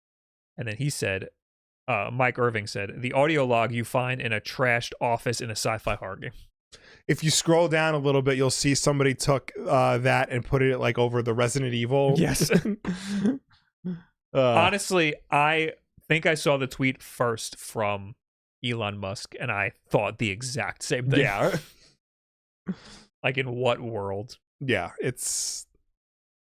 that is going to be, I mean, it's not going to be funny because a poor human being is going to be subjected to awful science experiments and going to wind up, dying. I mean, the hope is that... But at the same time, it's going to be funny when he goes nuts and kills Elon Musk. It'll be hysterical. Yeah. The hope is that the person who received this implant has some sort of debilitating illness where the alternative is just death. Yeah. So like, what's he got to lose? We're hoping that the person who received the implant is under dire circumstances like that. So it could be good for that, but I don't see a future where everybody has an Elon Musk brain. Yeah. I don't see that future being good for anybody. Although we do end up having a sort of a hive mind. We're all on the internet. We're all becoming the same person anyway. Anyway. And people are worried about them putting shit in the vaccine. Yeah. You got a fucking guy who's trying to control everybody's brains. What you really got to be worried about is the fact that Taylor Swift has infiltrated the NFL now. Because the Chiefs are going to the Super Bowl. And it's all because of her. So how could you not think that that's rigged, though? That's so rigged. But I had a friend over the other day, and he was like, I got to see what the Ravens game's like. And I was like, who are they? Like, who's in the Super? What's the running? He's like, it's them versus the Chiefs. And I was like, isn't the Chiefs Taylor Swift's boyfriend? He's like, yeah. And I was like, is this like determining who goes to the Super Bowl? He's like, yeah, and I'm like, the Ravens are fucked. It's gonna be the Chiefs. It's that Taylor Swift bump, man. Everything she touches turns to gold. Honestly, realistically, it's got to be just the motivation of the storyline there. Like you're everybody there wants that storyline to happen. Yeah. But I mean, also like that's just too perfect of a story. She's a storyteller, man. She knows what she's doing. How much did she pay to rig it? Anyway, all right, we're done. Dang, we're talking to you guys now. Yes. Oh, first we got to talk to people who left comments on last week's WULFF DEN Podcast over on our YouTube channel, youtube.com/WULFF DEN Podcast. Because I got to open up Discord. I got it open. We got Princess Peach from 2 weeks ago who says the Suicide Squad Killed the Justice League base game is $90 in Norway. That's way too much. That is way too much. Is it on any game streaming services? Not that I know of. That's annoying. Because I don't want to pay that much. Yeah. I want to just give it a try, see if I like it. Baldy Bald 100 says big companies telling me I don't own games makes me not feel bad about ROMs. Oh, he spelt it in a funny way. He said romance, but he capitalized the ROMs part. Vince Hauer says, I'm already comfortable not owning any Ubisoft games. Joke's on them. There you go. Got him. That's because that episode was about Ubisoft saying we don't own games. User something or other says, thanks, guys. Enjoy podcast a lot. Just an FYI, I ordered another one of your mats. Now have both of them. Oh, my God. Nice. There you go. Did I give you one? You got one, right? Yeah, I got one.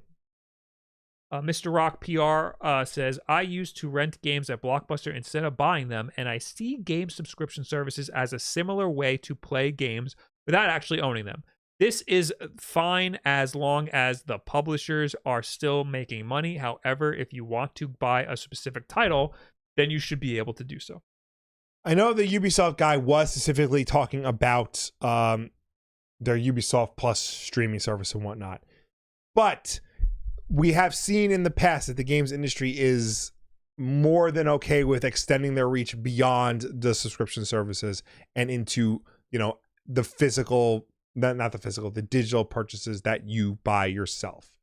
So, yes, he was talking about the streaming services, but the fact that you can see the future of Ubisoft extending their reach and, removing the Assassin's Creed game that you bought with your money, like the fact that that's not out of the realm of possibility is the scary part. I want the option. I think it's cool. I think some streaming services are fun. If a game or a publisher or a company or something has a bunch of stuff that I like for example, Microsoft. I happen to like Game Pass, so I'm willing to buy that subscription and just play the games as I see fit. Like I don't need to own them.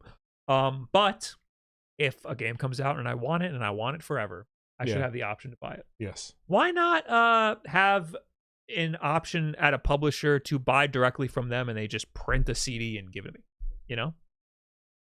Warner Brothers actually had a service like that for not their big titles, like a lot of their niche stuff. You just order it directly from them. It was more expensive, but they would stamp the disc out and mail it. Put it in a friggin' what do you call it? Not a jewel case, but the sleeve. Yeah, I think it might be an expense thing. It's more expensive to just print one title than it is to do a mass order of stuff.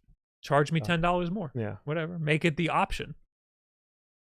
We got one in the chat. Where was it? Somebody asked me a question that I want.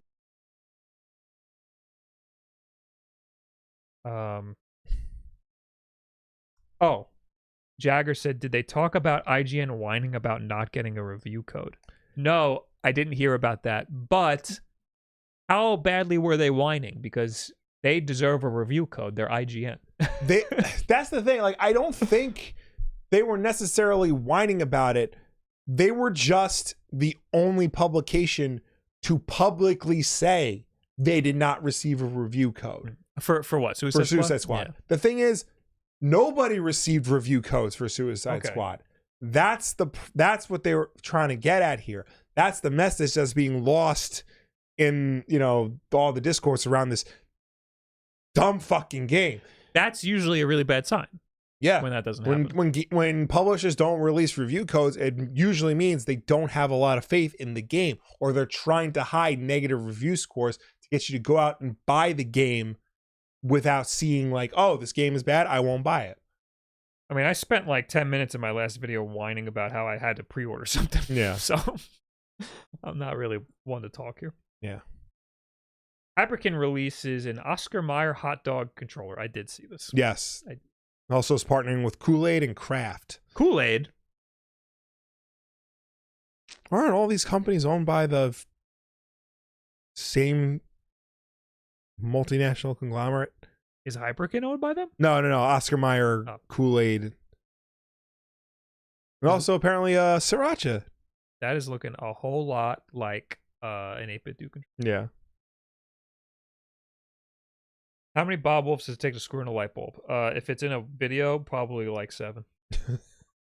Bob, I have really enjoyed seeing you make that keyboard/fight pad in streams recently. You said it'll be good for Tekken. Do you think you could play Tekken on it in a stream soon? I know it's not really your typical stream, but it may also help you tweak a few things. I do want to try Tekken because there is a demo for it. And it looks interesting. I don't know if I will be able to do it on stream, but I definitely do want to try that controller with Tekken. I got a lot of things. More Palworld. Yeah. I got to build my base. I told you I have a base with all the people, like real people that I've captured. Yeah. I call it Bob's Cool Camp. They're all starving because I don't feed them.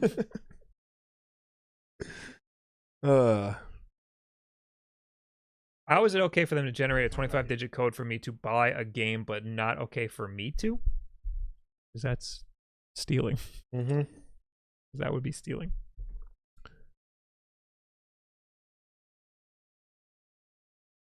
Cool camp equals commune. Yes, it's a commune. That's the word that we're using. I forgot.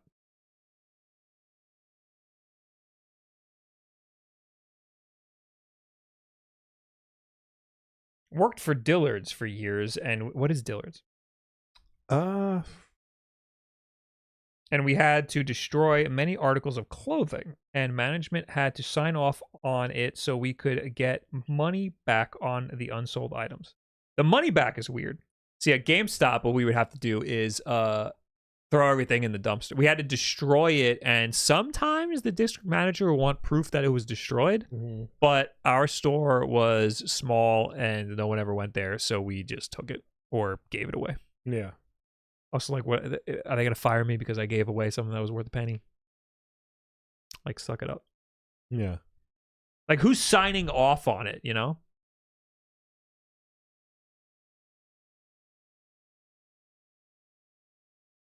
I guess that's it. Let's see if there's any more notifications. We got Mimi Memes for the 40 months. Happy 40 months. Thanks for the podcast, Wolf Bros. Thank you very, very much. I guess that's it. Thanks for hanging out, everybody. Thank you for tuning in. Thank you for watching us. Thank you for chatting with us. As always, the WULFF DEN Podcast is every Tuesday night at 8 p.m. Eastern, right here on twitch.tv/WULFFDEN and youtube.com/WULFF DEN Podcast. If you can't make the show for any reason at all, we always put it up as an archive version over on youtube.com/WULFF DEN Podcast. So you can go check us out over there on demand whenever you want. But if you prefer to listen to us with your ears rather than watch us with your eyes, you can do that as well, because we're also an audio podcast on any and every podcast service that is out there. Apple Podcasts, Spotify, YouTube Podcasts, even Audible. But no matter where you get the show from, folks, please be sure to subscribe, rate, and review us, because that helps us with placement on all of those respective platforms. Thanks for being here. We'll be back next week with another WULFF DEN podcast, of course. I am hopefully going to try to get a video out on Thursday. I've been slacking. Also a stream on Thursday, hopefully. Thanks for being here, everybody. We'll see you later. I got to raid somebody on Twitch. Yeah, go. It's always AJ. Go watch AJ. Fuck it, dude. Thanks for being here. We will see you later. Bye bye now. Bye.